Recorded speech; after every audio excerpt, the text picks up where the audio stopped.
अस्सलाम वालेकुम दोस्तों, कैसे आप सब। उम्मीद करता हूँ सब खैरियत से होंगे। अल्लाह आपको ऐसे ही खुश रखे। एक गांव में एक गरीब शख्स रहता था।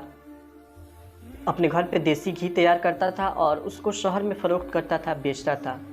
वो जो देसी घी के पैकेट होते थे 1 केजी के शक्ल में हुआ करते थे। एक मर्तबा उसने घर पे देसी घी तैयार किया और उसको शहर में फ़रोख्त करने बेचने निकला। दुकान पे जाकर उसने अपना देसी घी बेचा और उस दुकान से अपने घर का राशन का सामान, आटा, चावल, दाल, चीनी वगैरह ख़रीदा और खुशी-खुशी अपने घर लौट आया। जब वो लौट आया तो दुकानदार को शक हुआ कि कहीं ये मुझे धोखा तो नहीं ना देता।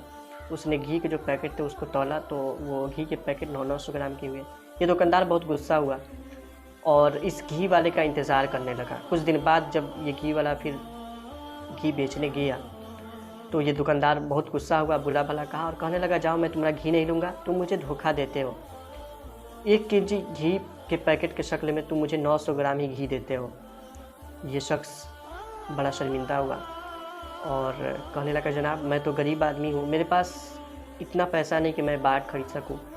आपकी दुकान से मैं जो चीनी ले जाता हूँ, 1 केजी का चीनी मैं तराजू के एक पल्ले पे रखता हूँ और एक तरफ अपना घी का 1 केजी का पैकेट तैयार करता हूँ। ये दुकानदार का जो चेहरा है शर्म से लाल पड़ गया और ये शर्मिंदा हुआ, सोचने लगा कि मैं जो धोखा देता हूँ इसका बदला मुझे अल्लाह देता है। किसी शायर ने क्या खूब कहा है, भलाई कर भला होगा, बुराई कर बुरा होगा, कोई देखे या ना देखे, कोई देखे या ना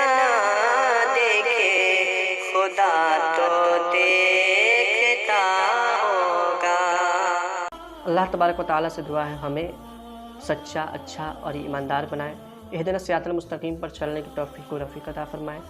हमारे लिए, उम्मत मुस्लिमा के लिए दुआ करते रहें। फिर मिलेंगे अगली वीडियो के साथ। खुदा हाफिज़।